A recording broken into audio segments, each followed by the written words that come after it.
네, 전해드린 대로 중대재해처벌법 이 확대 시행 2년 유예가 이제 불발이 되면서 이 법이 5인 이상 중소사업장으로 지금 확대 적용됩니다. 네, 관련 내용 장유미 변호사, 송영훈 변호사와 함께 자세히 짚어보도록 하겠습니다. 안녕하세요. 안녕하세요. 반갑습니다.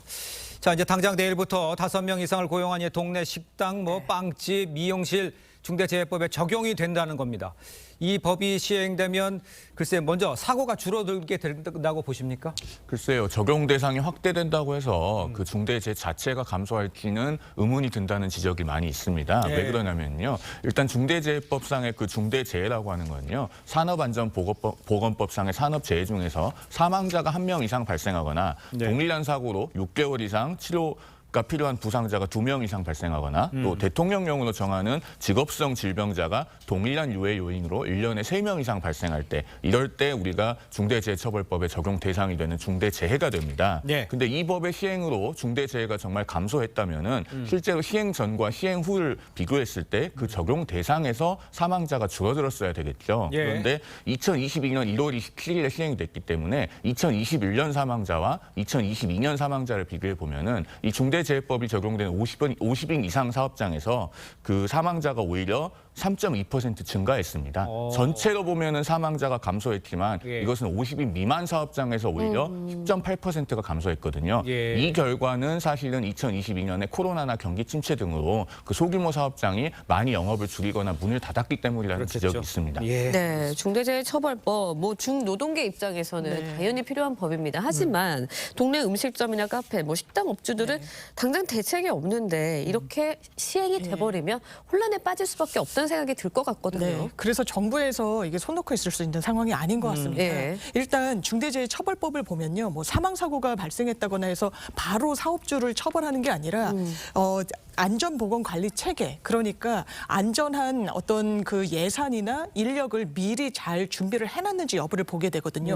그런데 산업 현장에서는 그러면 이 처벌받지 않는 가이드라인이 어느 정도야 굉장히 혼선이 있을 수밖에 없기 때문에 일단 전수조사를 한다는 게 노동부의 입장입니다. 이정식 고용노동부 장관 같은 경우에는요, 일단 안전보건관리 체계 조속히 구축하도록 여러 가용 인력을 다 동원하겠다. 그리고 전수조사를 하기로 했고요. 그리고 특히 미진한 산업 현장의 그 사업주들에게는 어떤 서포트 그리고 컨설팅, 교육, 기술 지도 등도 해 나간다는 방침입니다. 알겠습니다. 자, 그런데 이제 일각에서요, 여야가 이제 서로 경영계 또 노동계 이 표심을 의식해서 합의가 안 됐다, 이런 비판이 나오고 있잖아요. 변호사님 생각은 어떻습니까?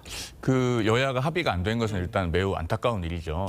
국민의힘에서는 이게 작년 9월에 그 50인 미만 사업장에 대해서 중대재해법 적용을 유예하는 개정안을 발의를 했습니다.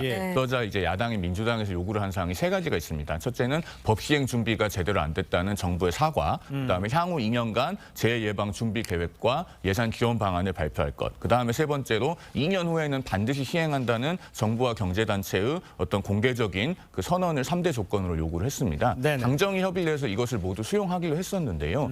여야 합의가 결렬된 원인은 산업안전보건청 설치 문제가 있습니다. 야당에서 산업안전보건청 설치를 요구를 했는데 2020년에 그러니까 그 21대 국회가 열려서 이걸 발의를 했었습니다. 민주당에서. 그런데 이거를 문재인 정부에서도 산업안전보건청을 신설하지 않고 있다가 이번에 쟁점이 되면서 결국은 이 문제가 원인이 돼서 합의가 결렬되었는데요. 지금 83만 7천에 이르는 그 영세 사업장에서 대단히 많은 혼란이 있을 것으로 보입니다. 네, 일단 여야가 중대재해법 유예안을 계속 협의해 나갈 수밖에 없는 상황이지 않을까라는 생각이 드는데 다음 본회의 다음 달 1일에 열리긴 합니다. 처리될 가능성이 있습니까? 일단 처리를 해야 될 것 같습니다. 산업 현장의 혼선이 좀 크고요. 그래서 민주당 측에서는 다음 달 1일 열리는 본회의가 사실상 마지노선이다. 이때 중대재해처벌법 유예 개정안에 부칙을 붙여서 같이 협의를 한 이후에 통과시키자라는 입장입니다. 알겠습니다.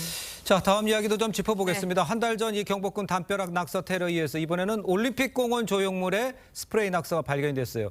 근데 놀라운 게 이 초등학생들이 벌인 일이라는 거 아니에요? 그러게 말입니다. 이게 지금 그 경복궁에서도 지난번에 이런 일이 발생했고 올림픽공원에서 또 발생이 됐는데 이게 이제 그 올림픽공원에서 낙서가 된 담벼락이나 어떤 무대 시설 이런 것들이 그 서울시가 관리하는 공용물이라고 하면은 형법 제141조 네. 제2랑 공용물건 손상죄로 처벌이 될 수 있습니다. 예. 그래서 법정형은 이제 7년 이하의 징역 또는 1,000만 원 이하 벌금이고요. 양형 기준상으로는 기본 영역이 징역 6개월에서 1년 6월입니다. 다만 이제 이 행위자들이 초등학생이기 때문에 만 14세 미만 형사 미성년자에 해당돼서 직접적인 처벌을 받지 않을 것으로 보입니다. 네, 초등학생들이 벌인 일입니다. 비용 등의 책임 누구한테 물을 수 있는 건가요? 그러니까요. 형사처벌은 지금 짚어주신 대로 어려운 측면이 있어서요. 예. 민사 손해배상으로 부모에게 이 아이들을 제대로 관리 감독하지 못한 책임을 물을 수 있어 보입니다. 예, 알겠습니다. 자, 두 분 말씀 여기까지 듣겠습니다. 고맙습니다. 감사합니다. 감사합니다.